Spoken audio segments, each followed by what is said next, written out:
All right, everybody, welcome back to another edition of The Teardown. My name is Jeff Gluck, and I'm along with my coworker, Jordan Bianchi, literally shoulder to shoulder here in the Daytona International Speedway Media Center. We're going to talk about a race we saw technically yesterday, Jordan, as it is now 1:13 a.m. in the morning as we record this. We knew it was going to be a late night, but it also turned into quite an eventful night. I think if you're going to think of the Daytona race at this time of year, this was one that lived up to all the expectations and a little bit more perhaps than we even bargained for. But what a night. What a night. This is the beauty of this race. And people can knock the format and you can say you can criticize Harrison Burton. He's unworthy of a playoff berth. And, that's a conversation. I, on the other hand, say this is the beauty of this format because of here at Daytona, you don't know what's going to happen. It's unpredictable. It evens the playing field. And you have the possibility of getting an unlikely winner who punches their playoff ticket. It is a Cinderella story. It's the 12 seed over the 5 seed, or the 16 over the 1.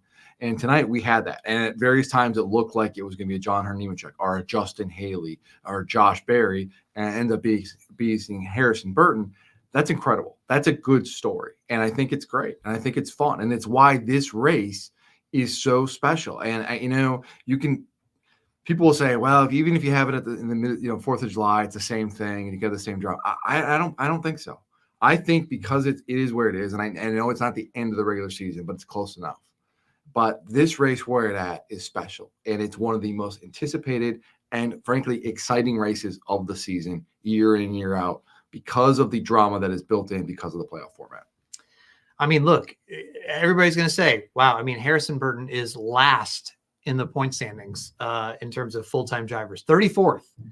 And even after the win. Yeah, even after the win. Still 34th. He's still behind Zane Smith in points. He was fired from his ride in June. He has one top 10 before this all season, and yet he's in the playoffs. So, of course, a lot of people are going to go, oh, my gosh, like you said, the format. But guess what? It's the same for everybody. Absolutely. Everybody knows when you start the season, you probably going to have to win your way in. Mm-hmm. And there might be a couple spots left on points if you don't. But you really shouldn't count on that. You shouldn't bank on that at all. We've seen Truex, he was up as 4th in points or something one year, got eliminated because he didn't win. Everybody knows the game. And so you can't really sit there and go, oh, wait a minute. Yeah, we want it to be a win and in situation where every week we tune in and it's an exciting regular season because you never know who's going to punch their ticket.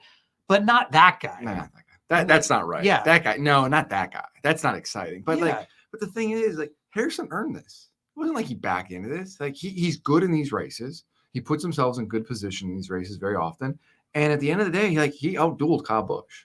He got the better of Kyle Busch when it mattered most. And Kyle had a lot of things working for him at the end. Certainly has a lot of experience. He's frankly a better driver than Harrison, but Harrison was better at that moment.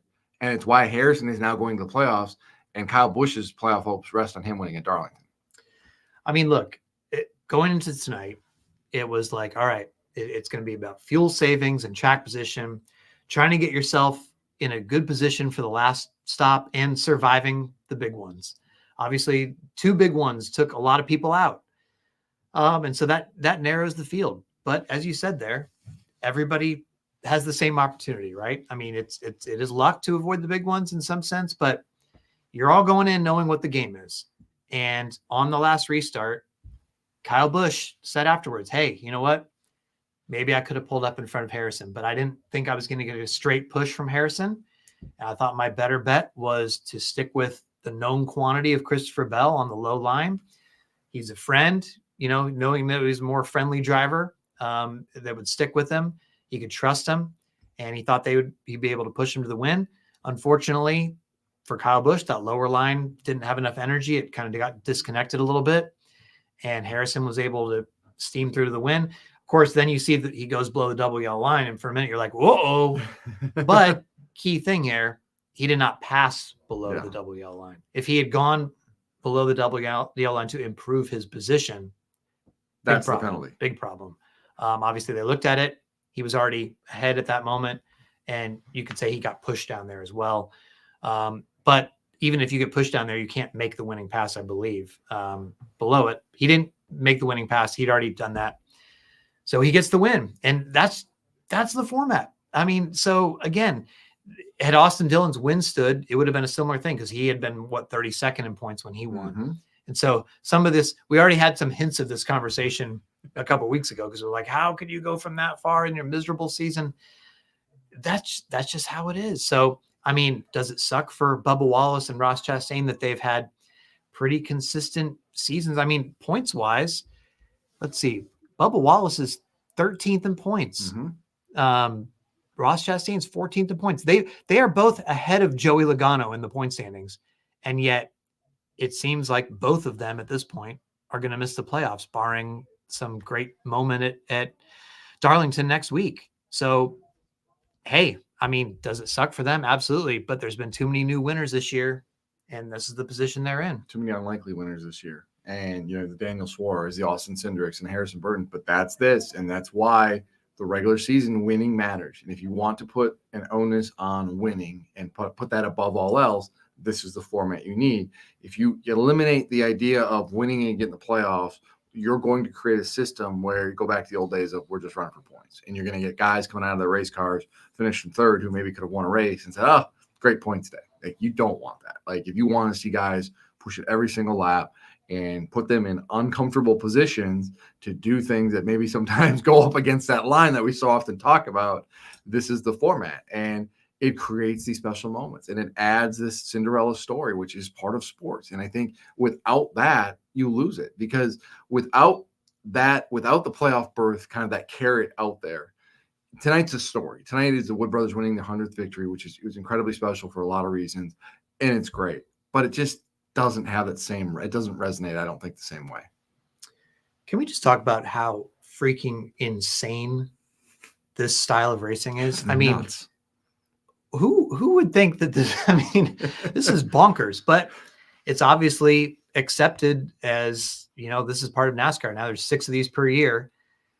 I mean, it's nuts. This is like, I don't even know how if you took this type of racing and just nobody had ever watched a NASCAR race before, and they'd watch other types of racing around the world, and you said, check this out, you'd be like, what? Like, people's heads would explode that this is how people race. But I mean, you're talking cars flipping, massive crashes, an entire pack running around together. You know, the pushes, the pushes from people behind you. Sideways at 200 miles an hour. Yeah. And someone gets in the back bumper and you have to catch the car. I mean, we've seen that many times. That this is why, and I don't know if we want to walk down this road, but we wrote about in The Athletic today. You know, the whole Kyle Larson versus Max Verstappen debate. You know, who's the greatest driver right now? Like, I'm sure if Max gave Max time to maybe get acclimated over here, run ovals and all this, but it's crazy to think that, like, someone of that caliber could just come over here and hop in and do this. Like, it's unfathomable to think about, because it is crazy what these guys do and the risks they take at the speeds they take. And you said they're running, 30 in a pack, and inches apart and all of these things. And guys are sometimes flipping on top of your car. It is insane what these guys are asked to do in these style races. It is crazy. It's not even like a split-second decision. What's less than a split second, Yeah. Because that's what it is. And it's just crazy to think about that you can go out there and do this. And I don't think, and I say this all the time, I don't think the skill set that is required to run these races is appreciated enough. And I firmly believe that, because there is a skill. And I know there's luck involved and circumstances and everything. But again, you look at the guys who typically run well in these races, and we saw tonight. We saw Logano up there. We saw Blaney. We saw a lot of the usual suspects at Bubba Wallace. There's a reason these guys do well in these races. They're really good about this. And to me, I really get annoyed when people just dismiss, like, oh, it's a super speedway. It's all luck. Like, no. Like, Michael McDowell is really good in these races for a reason. And I just don't think they get enough respect. Well, it really gets highlighted when you actually get to see the finish of a race.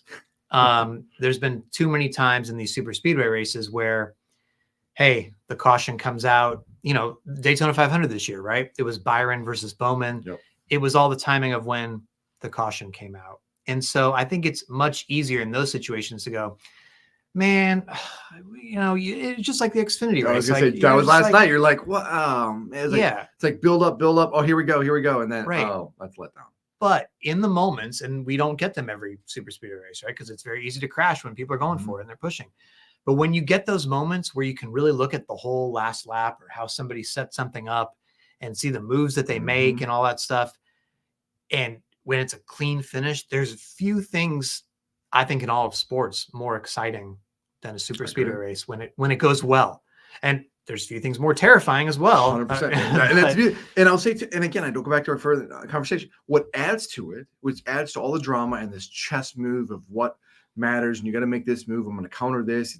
To me, I always compare super speedway racing to like NFL, like studying NFL playbook and seeing how play develops, like the All 22 film.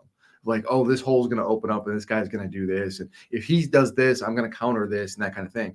But when you add in the fact of what's at stake for Kyle Busch and for Harrison Burton and some of the other guys that were up there tonight who desperately needed to win, it takes all of the drama that already is associated with speedway racing and it just elevates it to an even higher plane.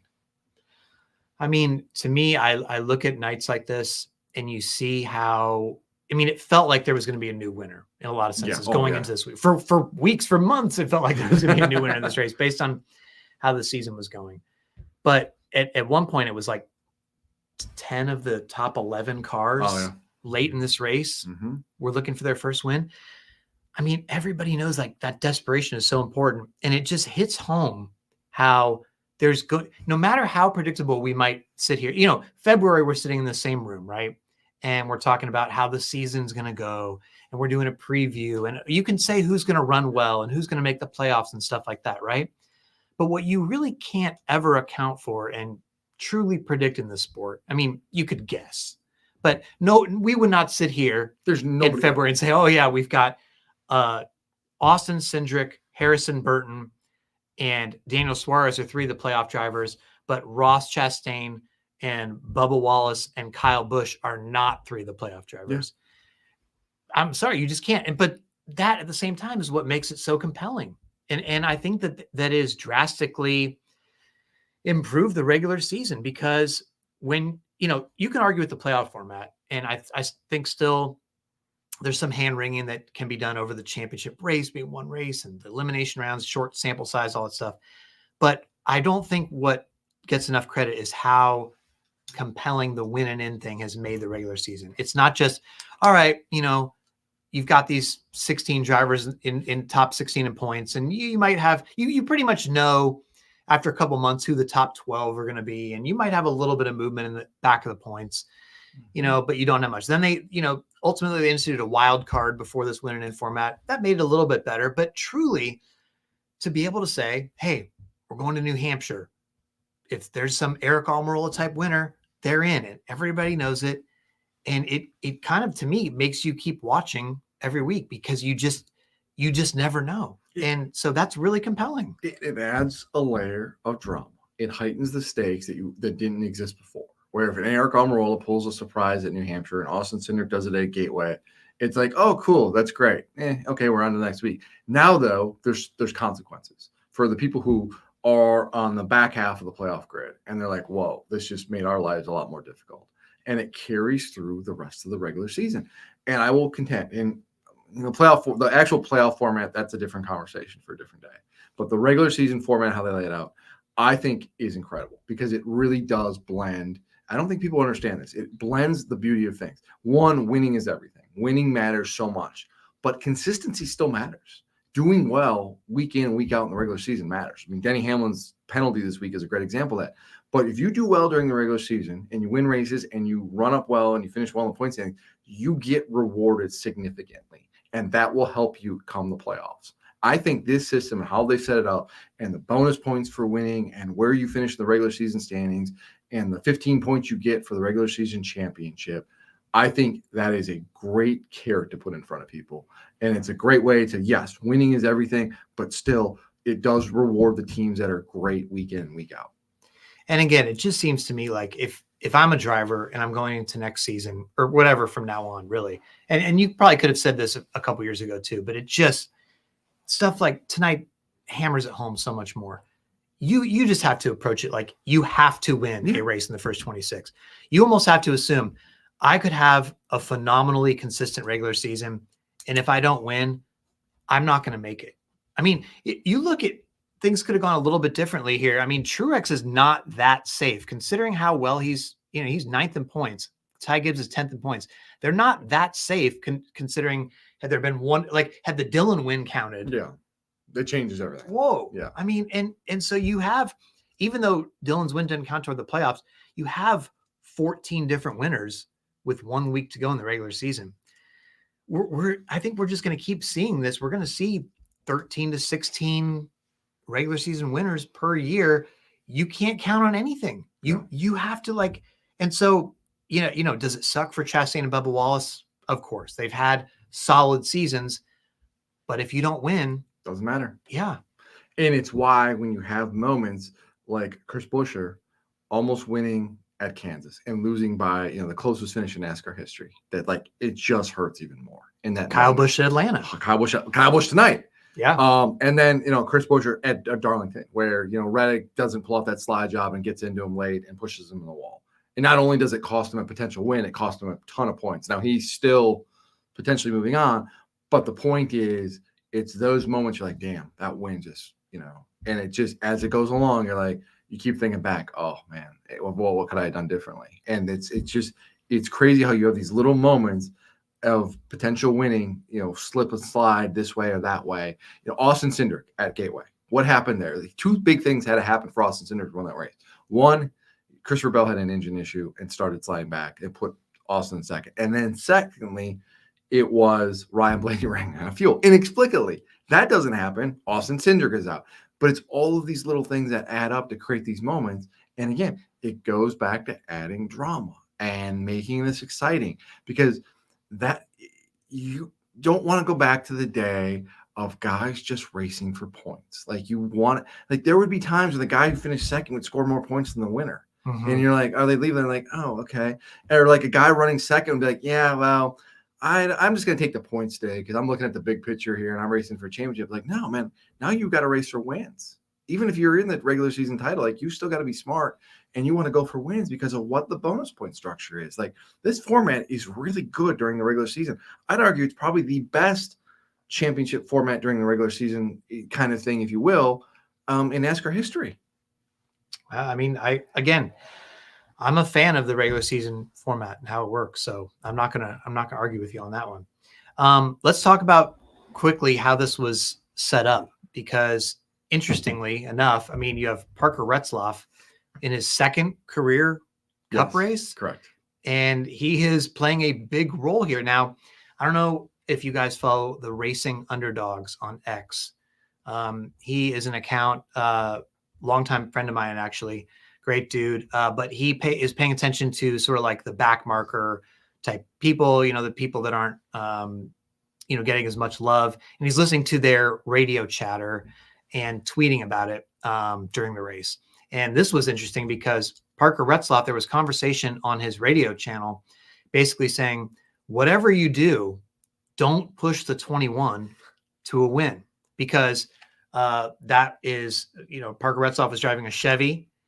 And, they don't want to push a Ford in. I think they would like to see, Chevy would like to see a Chevy in, not knock a Chevy out.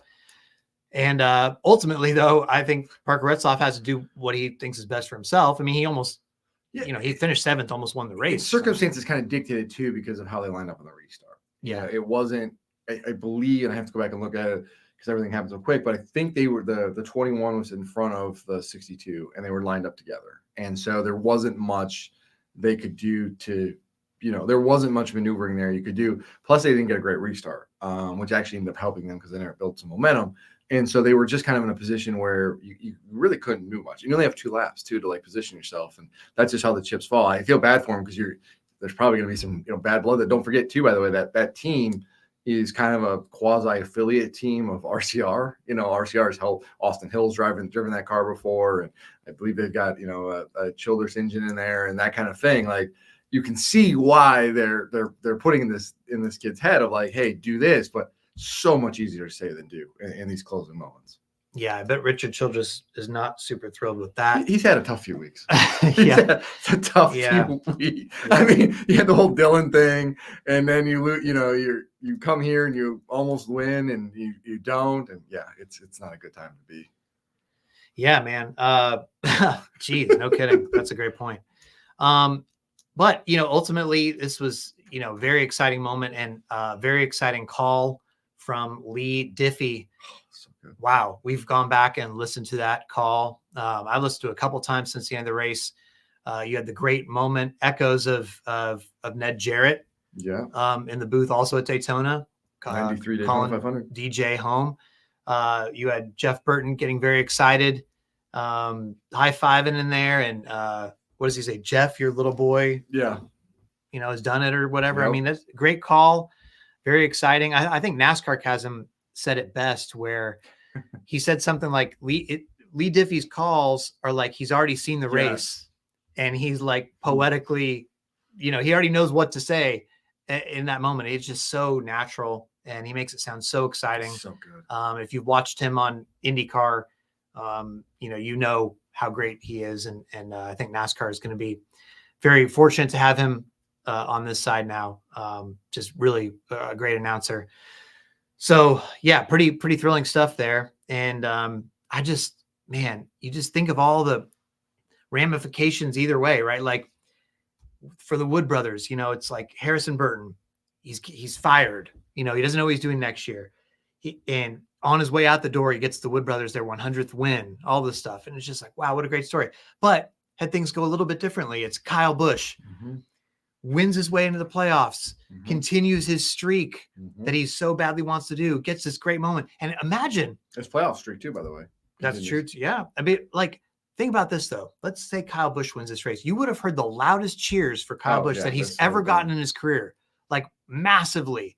The place would have gone nuts. I mean, Harrison Burton got a lot of cheers too. It was a very cool moment, but it's just those little tiny things that make a difference. Man, it's just, this racetrack, man. You just never know what you're going to get when you come here. It isn't, and it's really fitting that the Wood brothers did it today, or at this race at Daytona. This is a special place, and in Victory Lane, they said hey, there's no other place. If we're going to get our 100th victory, we want it to be here because this is the Wood brothers' territory. They've had so much success here over the years.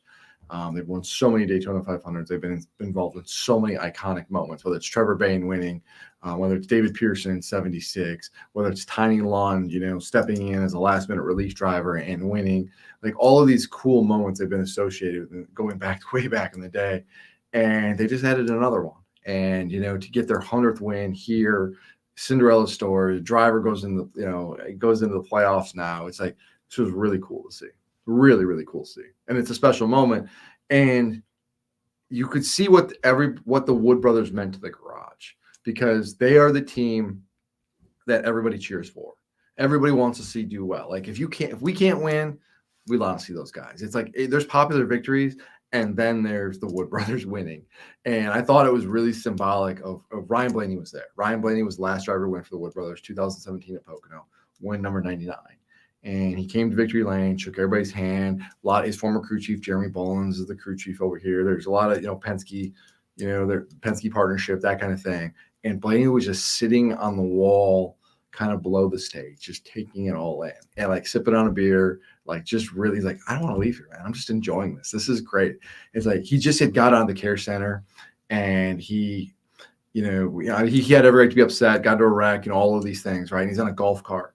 And he's he sees the race coming down with 2 laps to go. And he's stop the golf cart in the DO lot.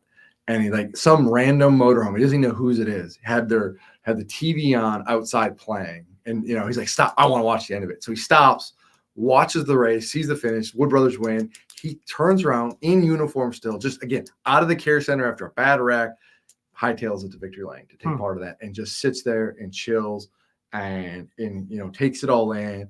And the car's gone. This is how it is. He was in there so long. The car's pushed away to Victory Lane. All the crew guys are intact going through that thing. And he's just standing in the corner now talking to Jeremy Bollins, sipping a beer. They're just BSing, having a good time. It's it was a moment you could tell that neither of those guys wanted to end. It's really cool. And we heard a lot of Harrison Burton talking about some of the other drivers that came to victory lane, including Bubba Wallace. Yep. That was surprising. I mean, a moment where he had to really Chastain too, by the way. Oh, really? Yep. Both. So, I mean, the drivers that he moved the cut line for both still thought enough of him to come congratulate him in victory lane. That's pretty classy. But Bubba Wallace and Chastain, Oof. What a tough situation to find themselves in now. Chris Buescher has the advantage. He's up, I think, 21 points Correct. 21. On Bubba Wallace, and he's up 27 points on Ross Chastain. Yes. So it's not impossible. He's not, completely locked in. I mean, you could get stage points and you narrow that and then you get a win or something else. But Chris Buescher, as you mentioned at Darlington earlier this year, a race that his teammate Brad Keselowski won and Buescher could have won himself. Mm-hmm. That's a formidable place to be going up and trying to gain points on him. It is, but I will say this, and Darlington wears on equipment. We have seen it in the spring race. We've seen it many times in the Southern 500. It is still true. It is a place that grinds you down. We see a lot of guys getting the wall there, break, rear toe links. They have tire issues. Things happen. We've seen pileups in the corner. Like attrition is still a thing at Darlington. Like this isn't modern day NASCAR where parts are most races, like, outside of speedway races, like cars are going to finish, right? Darlington's the exception, man. I'm telling you. It's not impossible. Like it's really conceivable. Like Chris goes there and something happens. Like to your point too, you can gain points in stages. Like it's not a lock by any means. Like if this was at like Las Vegas or Indianapolis or some of these other tracks that have hosted the regular seat, like you're like, oh yeah, okay, yeah. Well, I don't really see it. Darlington's different, and it's a hard track. It's a really hard track. We saw it in the spring. Chris was 3 laps or whatever from having a top 3 finish, maybe. And gets pushed in the wall and boom. And no caution, by the way. And he finishes way down in the state. Like you just don't know. And so I don't know. Can I ask you a question really quick? Okay. So I kind of put together, like if you're going to, somebody's going to go there and pull the surprise win, right? Winning, not points, but winning. I put together a list of 5 drivers outside the playoffs. Okay. That could conceivably, I think, most likely go there and win. And I want to hear your thoughts on them. One is Bubba Wallace. You think he could go to Darlington and win? No, I don't think he can win. Okay. You think he can win? You see Bubba winning Darlington? He runs well there. He has put himself in position to get good finishes there. I don't think it's likely, but I don't think it's inconceivable. Kyle Busch.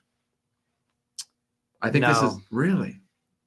I don't think Kyle Busch can go win Darlington based on his equipment. Yeah, they've come on a little bit stronger, but I'm not seeing. I mean, Darlington is really.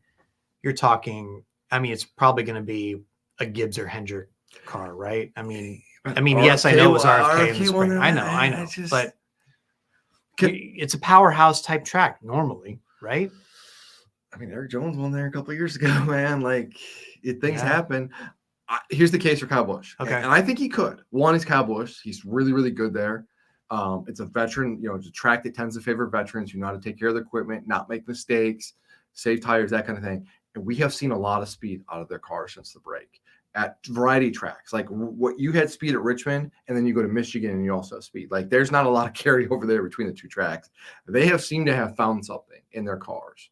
They certainly have a little bit of a swagger, it seems like now. They've got speed in the race car. I could see why it could happen. So that's the case for Kyle Busch. Ross Chastain. Now, Ross Chastain is somebody, I think, if you get him a good car, which Trackhouse is close enough to that window where I could potentially see Chastain going and running well, and doing it and getting it done. The tenacity. Yeah, I mean, I'm sorry. I'm not seeing it out of Bubba and Kyle Busch at this moment. Okay. I think Chastain is really the one. I know you're going to say Eric Jones. No, I actually had Michael McDowell and Briscoe. The way Jones is running right now, like he's great at Darlington. That team is. Well, I would have thought Eric Jones. I'm talent alone. That team, I do have zero confidence in that team. Yeah, I mean that's fair. It's tough. I mean, yeah. So no, I really. I mean, I guess I could see Ross Chastain doing it. I can't see anybody else. I'll be honest. I just can't. I just don't think it's going to be I think it's going to be a repeat winner. I think so too. I think a lot of things would have to kind of fall into place. Parts failures, guys having issues, that kind of thing for something to open the door. I think if you're a Bubba Wallace, you've got to put yourself in position. I think it's really imperative if you're a Bubba Wallace, you're 21 points back, you need to go there and like, we need to get points in stage one. Like we need to get as many points in stage one as possible because we need to put the screws and the pressure on the team, on the 17 team. And then they're going to have to respond in stage two, and maybe they make a mistake. I mean, again, like for the people that are saying, well, wait a minute, these guys are running well, or they're running better. What evidence have you seen that they can actually go and win? If they had winning capability, would they not have done it earlier in the season? In a moment, and let me say this too, because this is not just like the Daytona cutoff. This is a time when all the current playoff drivers, whether it's a Larson, a Chase Elliott, a Blaney, a Hamlin, or whoever, are like, yo, dude, I can get 5 more playoff points here and pad my, I need more playoff points going in. So you're going to have the top guys going all out. They're going to be set on kill. So again, that to me reduces the odds of a new winner. Right. And I'm not taking anything away from the speed that these teams have, but we're talking about winning the race, not just running top 5 or top 10 or being like, that's a respectable day. That's a big difference. Looking at it right now, Josh Berry finished 3rd in the spring, and Chase Briscoe finished 5th. Bubba Wallace was 7th. Justin Haley was 9th. Michael McDowell 10th. So, sprinkled some, unusual suspects in there. We'll see.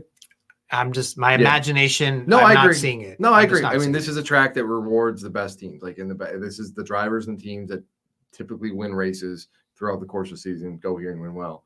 It's gonna be interesting to see how it unfolds. So then, who makes the playoffs? In your opinion, who comes out of Darlington with the final? I don't think we see change. I mean, I think it stays as is. I think the 21 points is going to be too much to overcome for Bubba Wallace. And I don't see anybody below him jumping up and winning. So you're saying that Kyle Busch and Bubba could win, but they're not going to win. Yeah, correct. Okay. That was a long conversation to get to the same place that we're both at. Listen, I'm trying to fill here, man. Like, it is 1:44 in the morning. So and I am trying to come we up agree that nobody, there's not going to be a new winner. Agreed.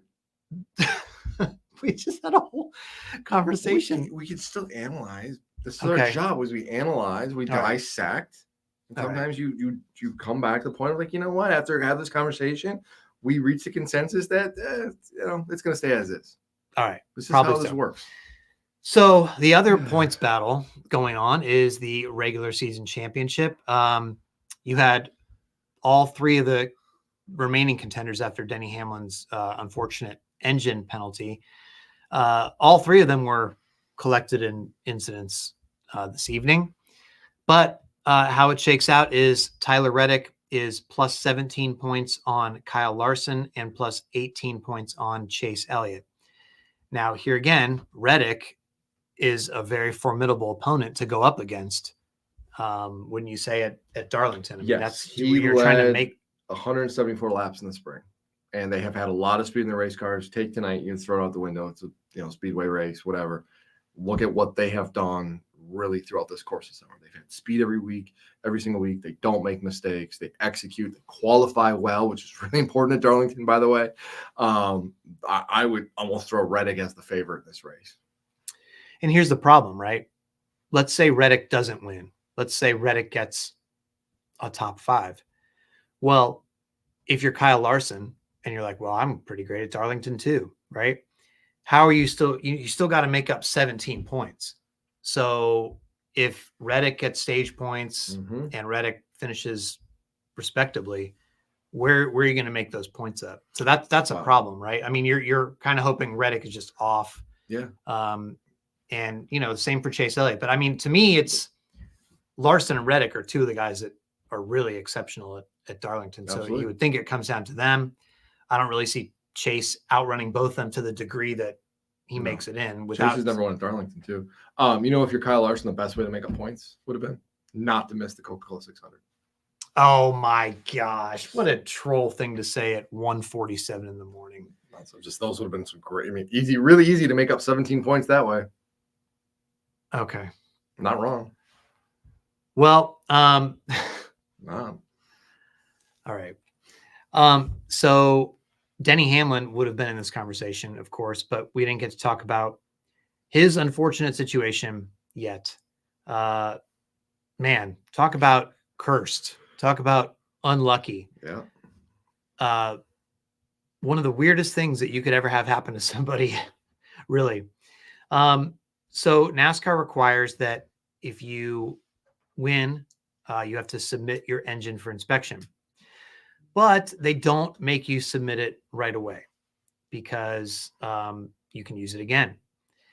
And that's part of the rule, that it's part of the sealed engine rule, where essentially they want every engine to be used at least twice. You can use it more than that, but at least twice, because they're trying to keep teams from having a new engine for every race.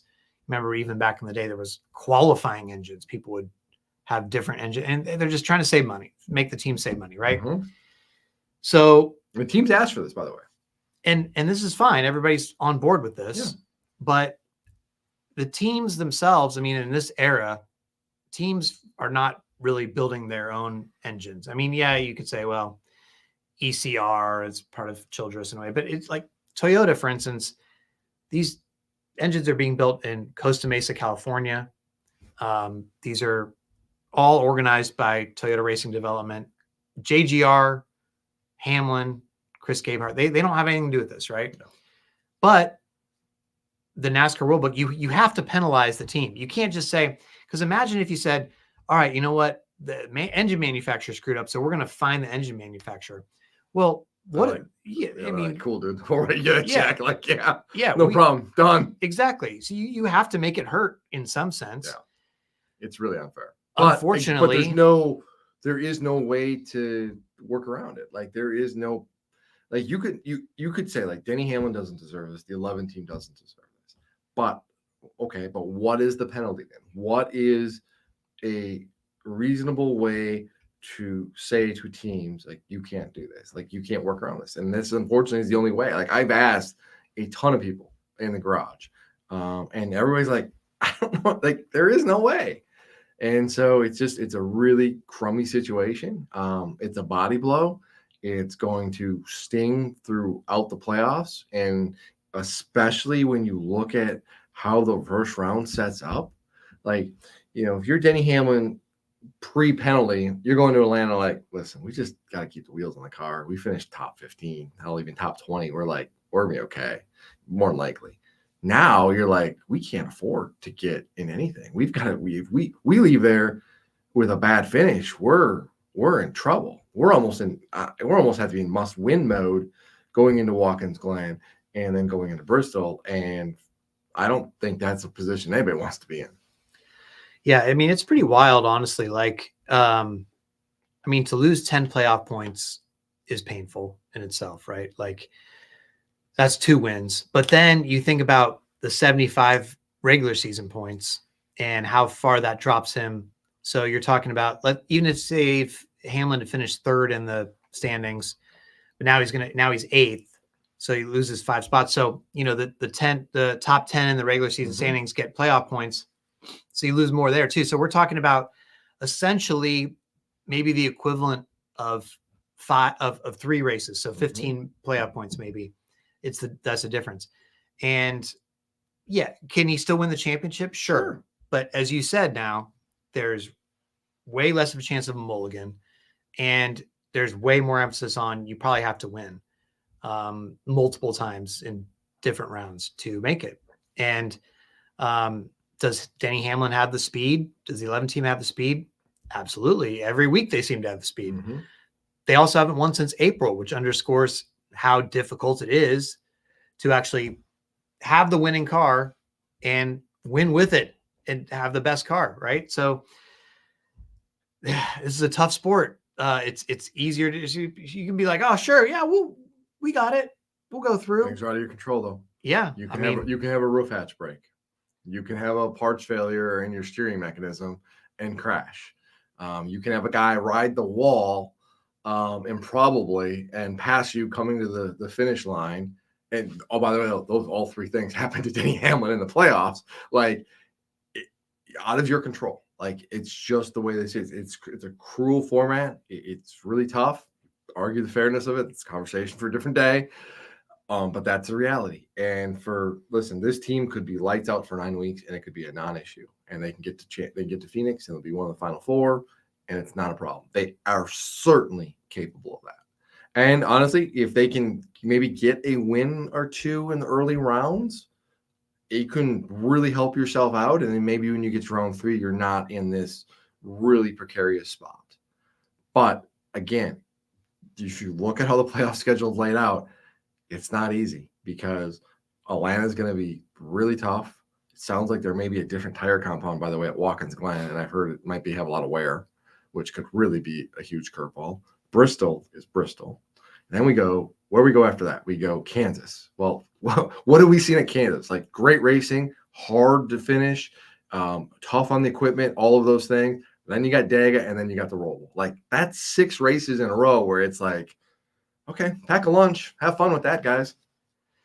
Yeah, no kidding. I mean, it's going to be pretty intense. I can't stop thinking about how this mistake could have happened. By the way, like, I mean, where does it go in the process where it's like, oh yeah, this is a sealed engine, but we'll just tear it down and rebuild it. It's not even just that. Yeah. That's what I mean in interject. Mm-hmm.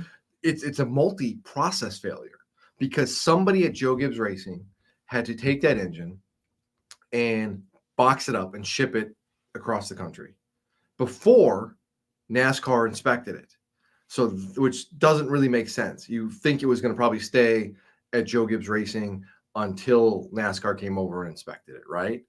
Instead, it gets shipped out to California, where somebody at California opens up this crate. They look at the engine. It's got the seal on it, and they decide to, I'm going to unseal it. Like, it is a multi-process failure along the way. Brutal. Really, I mean, yeah, like it sucks, and it's really, and again, cruelly unfair to the 11 team, who've been really great this year, who've put a focus on having success during the regular season for all the reasons we talked about earlier, because of the points and what it gives and the rewards. Because when they come to the playoffs, they don't want to have to rely on somebody not riding the wall or a parts failure. They wanted a bigger safety net in case something happened. And now instead of their net that they had built up, which was pretty good size, it just got shrunk on them to almost nothing. Well, speaking of brutal, Jordan, boy, some of the hits we saw tonight. Holy cow. The Josh Berry one. What the McDowell one or the Berry one? Like pick. Yeah, no kidding. Yeah, I mean, we were talking about airborne cars all this week after the Corey LaJoie thing. And you're like, well, I mean, hopefully this thing that they've put on the side of the car will help keep the cars on the ground. And it seemed like from the broadcast, like Steve Letarte was, kind of giving some credit to the McDowell one where he gets up and he's flipping over and he kind of ends up coming back down. And good thing he didn't get up high enough to go into the fence because that would have been really bad. He ends up coming kind of down with the back of the car on the top of the wall, and he lands on all 4 tires, thankfully. That was like, whew, boy, take a deep breath on that one. And then the Josh Berry one, that car, again, flips over way too easily, it felt like. Not as easy as the Corey LaJoie one, but sort of in the same type of vein. And then is skidding on its roof. And then the hit that he takes upside down into the wall. Man. Scary. That was really alarming. Now, thankfully, they also point out in the broadcast, I mean, the integrity of the roof was outstanding. I mean, that roof did not get crushed. So that's awesome.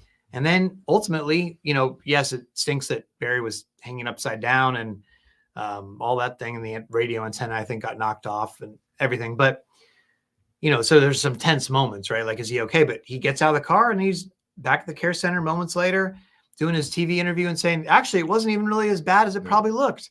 So it's both alarming that the cars are going airborne, but also incredibly comforting that these cars continue to be very, very, very safe. I mean, again, I know it's kind of weird to have those in the same sentence, but you can actually have both.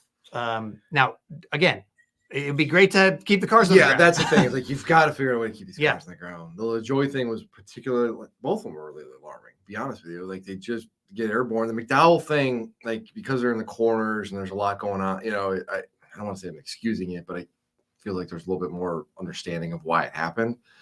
The Barry thing certainly jumps out to you. The LaJoie thing, absolutely. Oh, by the way, can we mention too, no grass back there anymore? Thank goodness. Like that, huge. We've seen it multiple times this weekend where accidents or guys spinning back there, and you're like, man, if you imagine if there's grass, like it would have been magnified.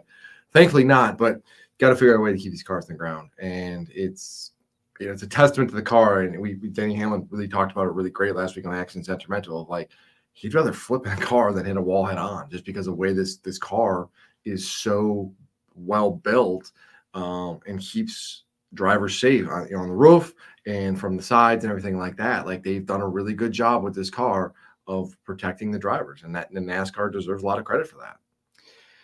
Yeah, I mean, and again, like I think we mentioned in the last podcast too, but the scary thing is once a car gets airborne, the driver's no longer driving it, right? Yeah, like they're along for the ride. Yeah. Thanks. And so it's fine if you end up coming back down into the track and it seems like, hey, knock on wood, but they have been safe, relatively safe, even in the Ryan Preece incident.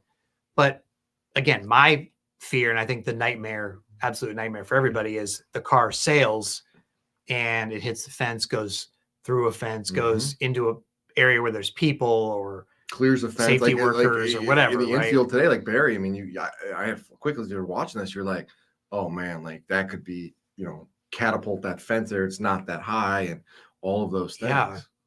Yeah. So that's, that's not great. But I also want to say, and I don't want to sound like I'm not taking this seriously enough by any means, but these last 6 days or 5 days, whatever. I mean, you have Monday to Saturday.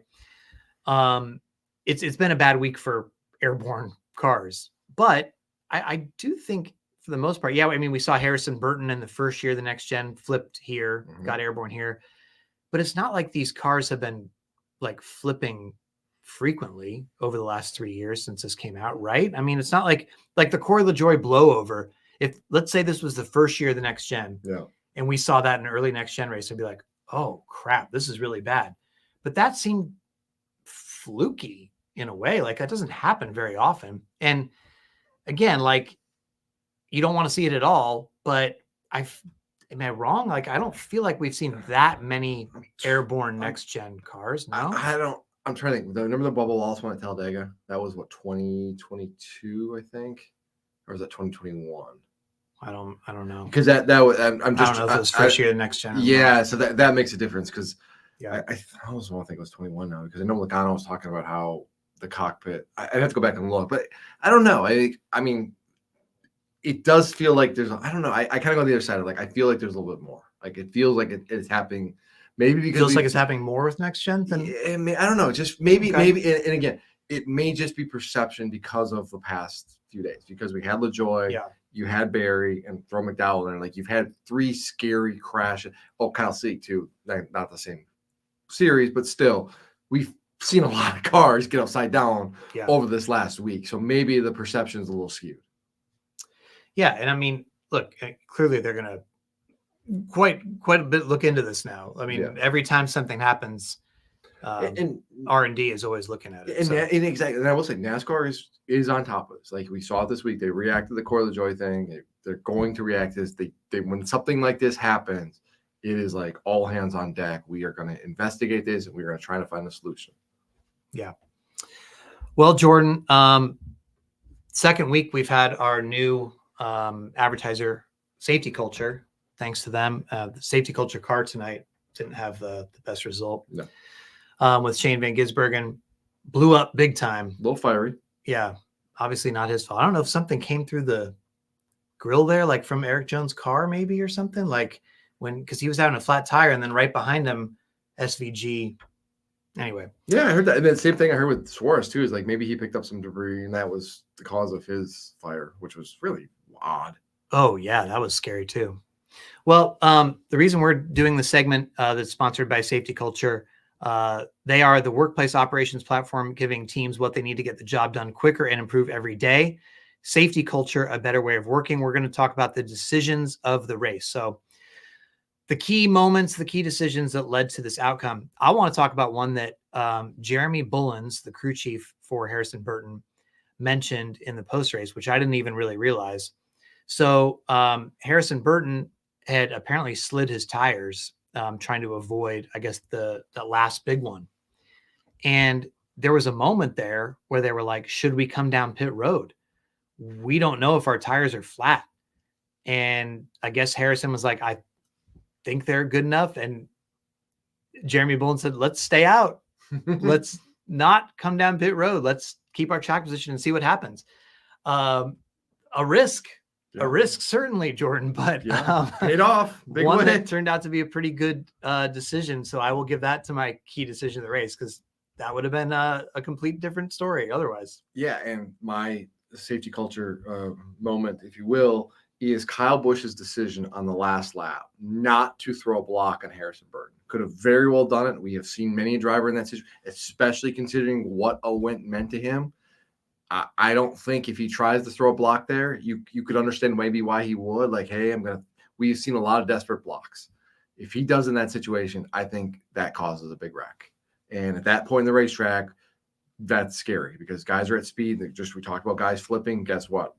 Josh Berry's crash was on the backstretch. If Kyle Busch throws a block there, it likely fails, causes a big wreck, and then who knows? But he didn't. Unfortunately for him, he doesn't win the race, but it also prevented a really bad wreck from happening. And also, you probably take it for granted with Kyle Busch in the decision that he's making there, but he decided to not do it dirty. Yeah. He decided to win it the right way. Like he was saying afterwards, he said the only way I could have done it was to probably spin him or rough him up or make contact, essentially, right? And at a super speedway, he wasn't going to do it. So you have to give some kudos to that. Kyle's not that kind of driver. There's this perception of Kyle, he's aggressive and he's going to run you over. He's not that kind of guy. He will race you hard, but he will race you clean until the moment you don't race him clean. He's not somebody who's going to go out looking to initiate contact. Yeah, no, I agree. Well, safety culture is a workplace operations tool that gives teams what they need to get the job done quickly and improve every day. But what does that actually mean? Well, obviously, if you're part of a company, a business, a team, etc., efficiency is everything. No matter what you're trying to achieve, no one has time to waste. From construction sites to factory floors, safety culture is designed to drive improvements, not just in safety, but broadly across quality and efficiency too. It's all about meeting higher standards by bringing the whole team onto one page, all from their mobile devices. We know Trackhouse Racing is not only a sponsor on Shane Van Gisbergen's car, but they are a big believer in the Safety Culture app. They use Safety Culture's app to manage everything from pre-race inspections on the car to assembly checks and even in-house training, all on their very own operations platform. So if you're a team leader, the Safety Culture app can help you get greater visibility across your whole operation so you can make confident decisions fast. If you work behind the scenes, Safety Culture can give you access to the knowledge and tools that help ensure your success and help you make every second count. Are you ready to put your workplace in the pole position? Head to safetyculture.com/SVG. Speaking of SVG, Jordan. Yes. Pre-race news. SVG going full-time in Cup next year. Getting Trackhouse, so they've got a third charter. SVG is the guy. Unfortunately, that leaves Zane Smith as the odd man out. This is tough, right? Because in a sense, you're like, well, man, Zane Smith, he just signed a deal, a multi-year contract. And you're like, he's the guy of the future. Number one draft pick, they said last year. Tears. It was it was an emotional press conference last September. There was obviously not enough seats, though. And so, it's tough. It's a harsh thing. But, to decide between SVG and Zane Smith going forward, to me, from a business standpoint, you're looking at it SVG is, there's probably a 50% chance or better that he's going to get me in the playoffs. Yeah, exactly. And do you have that same percentage chance of hope for Zane Smith in year two? It sucks. He's showing promise. He's gotten better as the years go along. He's starting to string together top 20 finishes, and it's really tough. But this is the squeeze, and this has always been the squeeze. ever since it became apparent that SVG was going to end up in Cup in 2025.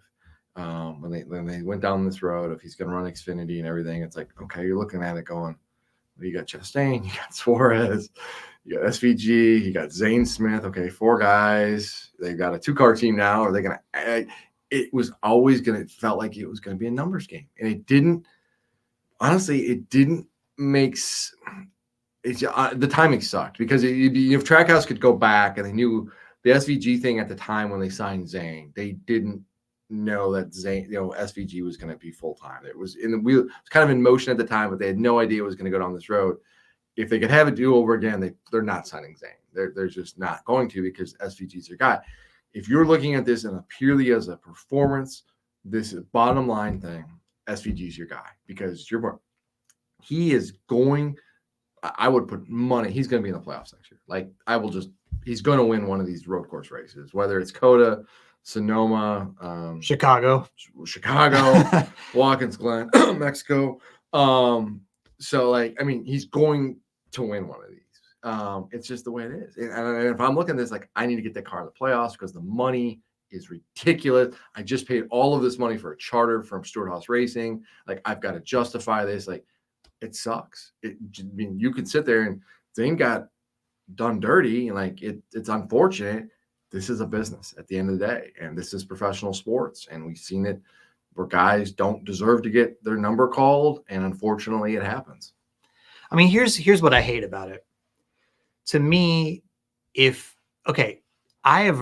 rarely seen rookies come in and be up to speed right away. I mean, it just doesn't happen very often. And we're talking about some really, really great drivers over the years who have taken maybe a season and a half or so to really start finding their footing. 100 starts usually to get that first win is kind of the number. I mean, that's totally reasonable, right? Because this is extremely hard. And we're in an era where there's no testing. Zero. For the most part. I mean, practice. Very limited practice. Almost zero practice. And so what you're asking these guys to do when you're coming in the series is very hard. I think Carson Hocevar has had an exceptional season in that regard, right?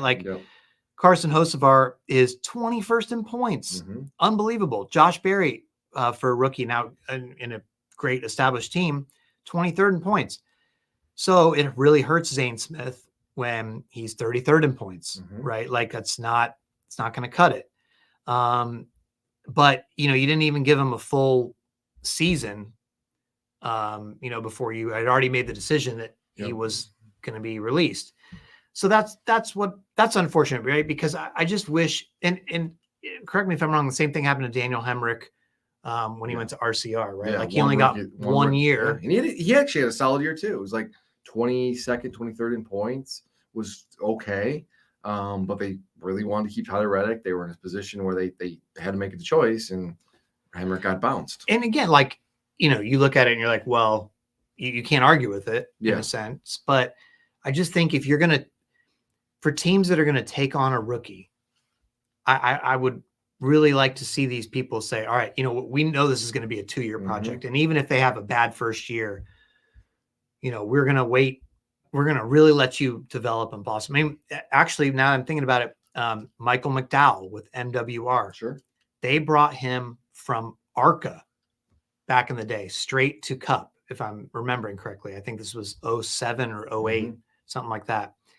And he didn't get to finish that first season before he was out. I think it was around Watkins Glen that summer. And they're like, yeah, sorry.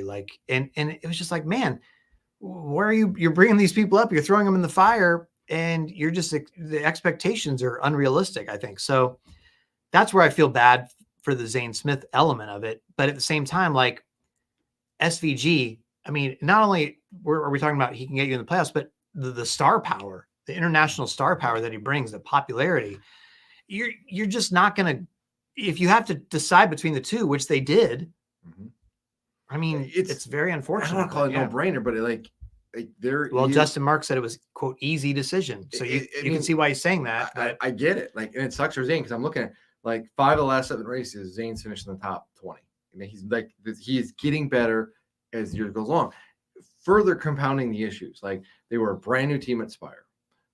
They have this weird kind of, it's a Spire team, but it's a Trackhouse driver, Trackhouse crew chief.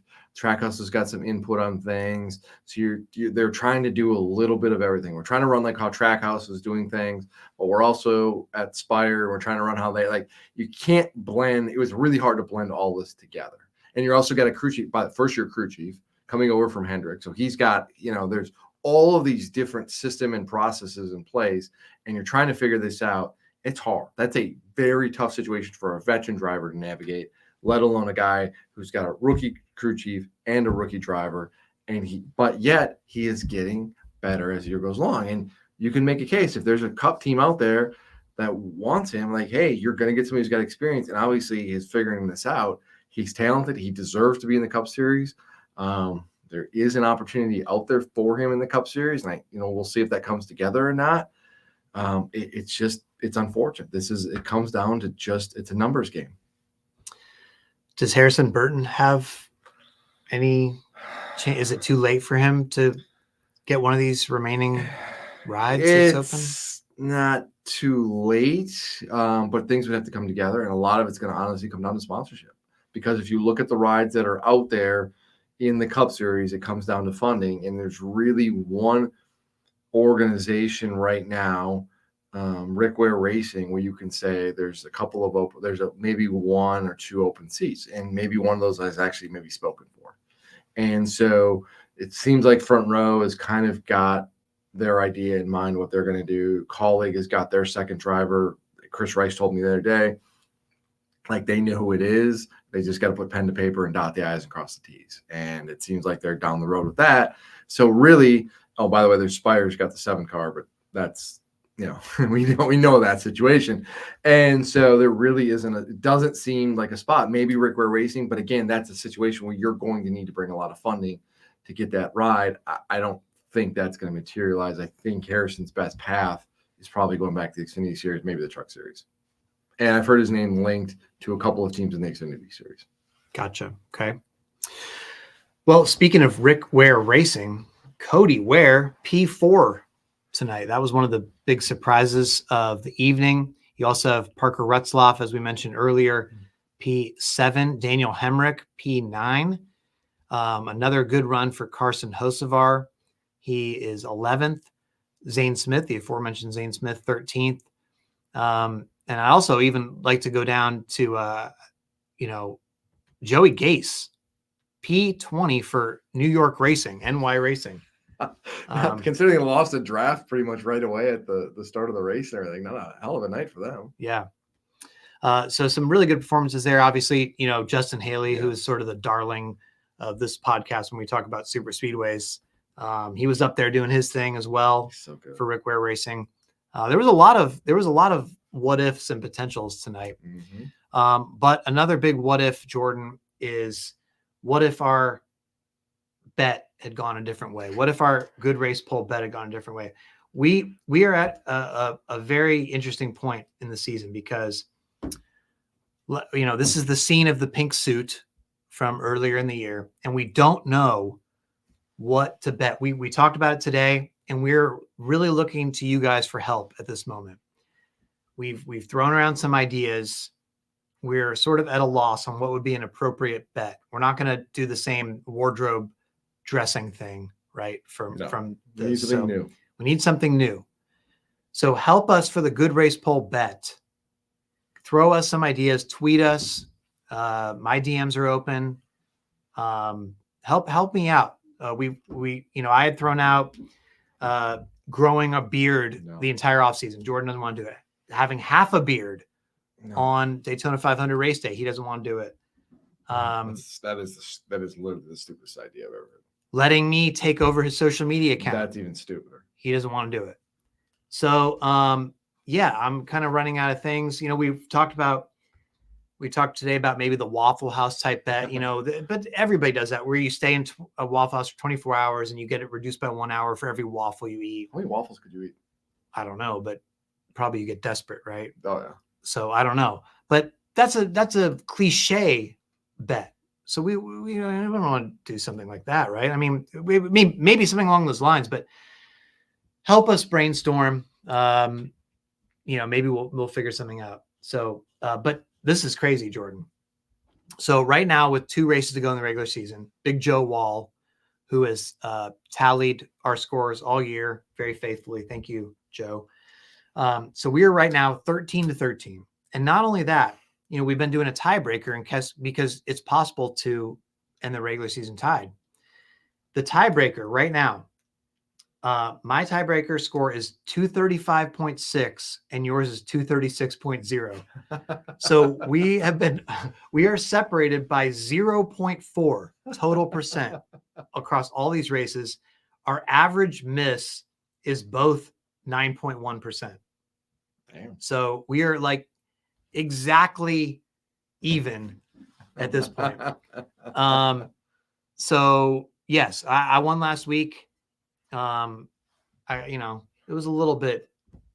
What? I just want to point out, Okay. For one of the bets ideas I had, I offered to fly out to Denver, cook Jeff and his wife and his family dinner, and then babysit their children and let him and his wife have a night out. And he completely nixed that idea. How sweet of an idea is that? Why would I let you watch my children? Why would I leave my children with you by themselves? You don't trust me? No. Why? What's the worst thing's going to happen? They'll be fine. No. They're going to pick up a lot of bad habits, but that's fine. I'm not leaving a 5-year-old and a 3-year-old with you under your supervision. They will be fine. I promise. They'll be great. Kids love me.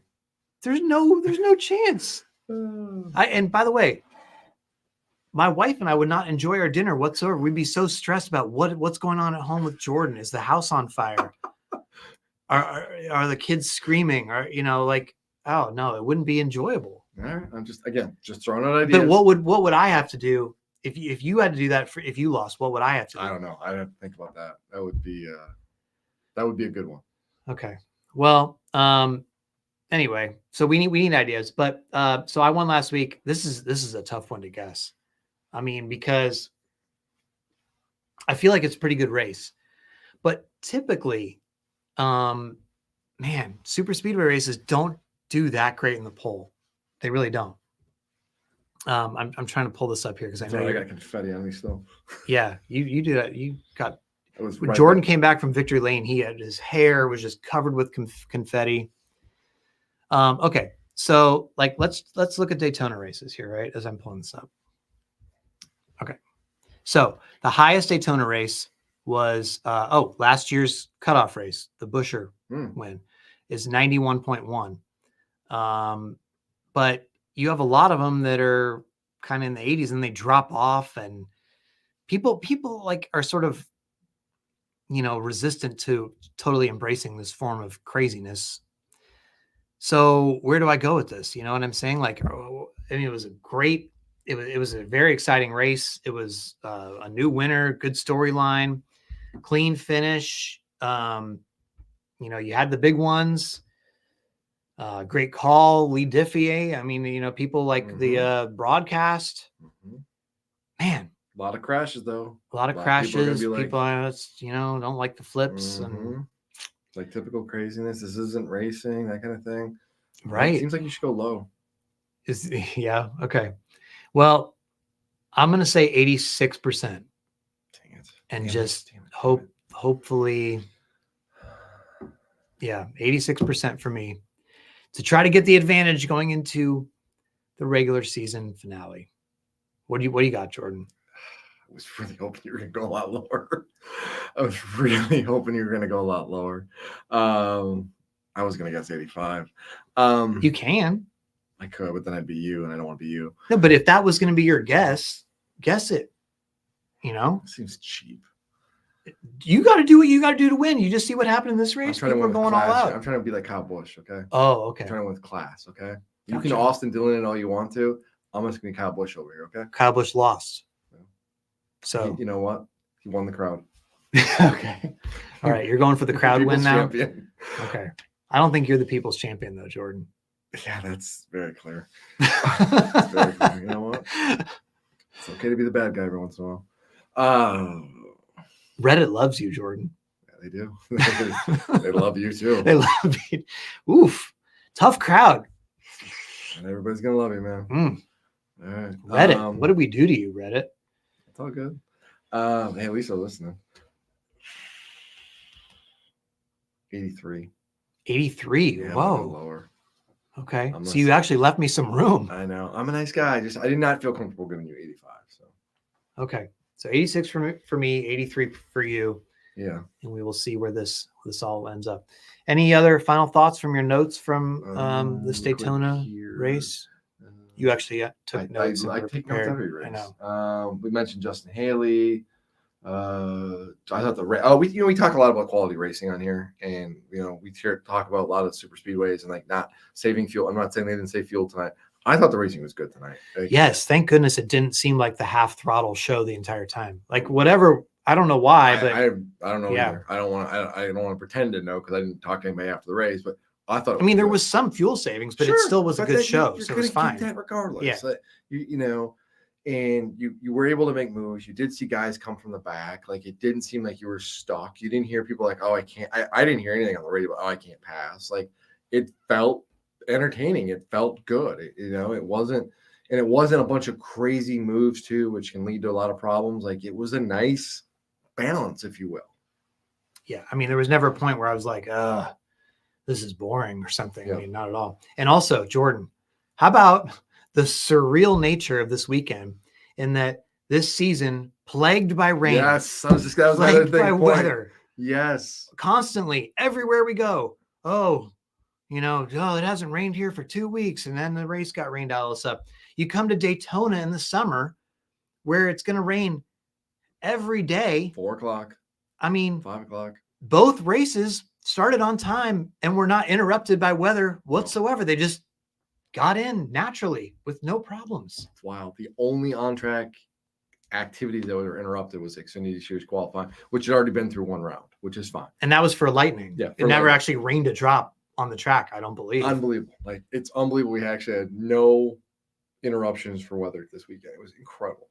I don't remember it ever happening here. Honestly, go figure. Honestly, I couldn't tell you the last time it happened here. Well, I'll take it. Amen on that. Hopefully Darlington's good. Even though it's now 2:24 in the morning, Eastern time, we would have been here a lot later had this race been delayed. So, yeah. And by the way, shout out. I know a lot of you are listening to this and not staying up with us, but shout out to those of you who stayed up for our live feed. Over 800 people still, Jordan, at 2:25 in the morning, watching us on the live stream as we were trying to stay awake. We had plenty of coffee, so that was good. Lots of caffeine. Yeah, lots of coffee today. Still got a lot of work to do. Yeah. Anyway, Darlington is next. Gonna be fun. You will be there, and then we will have something special for you coming up before the playoffs. Don't want to ruin it yet, but stay tuned on this feed. Oh, I don't know. We don't need to. We can talk about it next week. Next week. Next week we can talk about it, and then we will both be together at Atlanta to open the playoffs as well.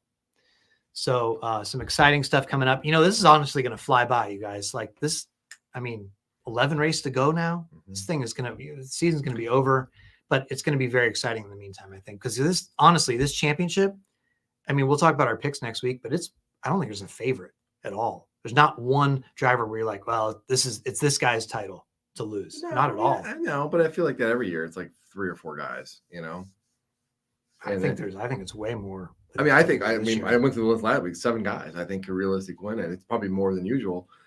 I still feel like with the championship most years, though, it's pretty competitive. And it's even when you think like, back to 2020 with Harvick, it's like, oh, Harvick's going to win the championship. It's like, well, then he kind of fades and it opens it up. And we'll see. Can I ask you a question? I know we're kind of getting ahead of ourselves a little bit. Are you excited for Atlanta? Are you looking forward to Atlanta? Or are you like, oh my goodness, I can't believe they're doing Atlanta playoffs? Did you see the last Atlanta race? It was pretty awesome. Yeah. I remember saying that if Atlanta's not sold out after that race, something's wrong. That was one of the best overall. It was a great finish, but it was one of the best races, period, that I've seen. So I think it's gonna be fun. I think it's gonna be crazy. There's gonna be a lot of hurt feelings after that race. Should be good. I'm excited for what's to come here. Everybody, thanks so much as always for listening, and we will talk to you next time on the Teardown. See you, everybody.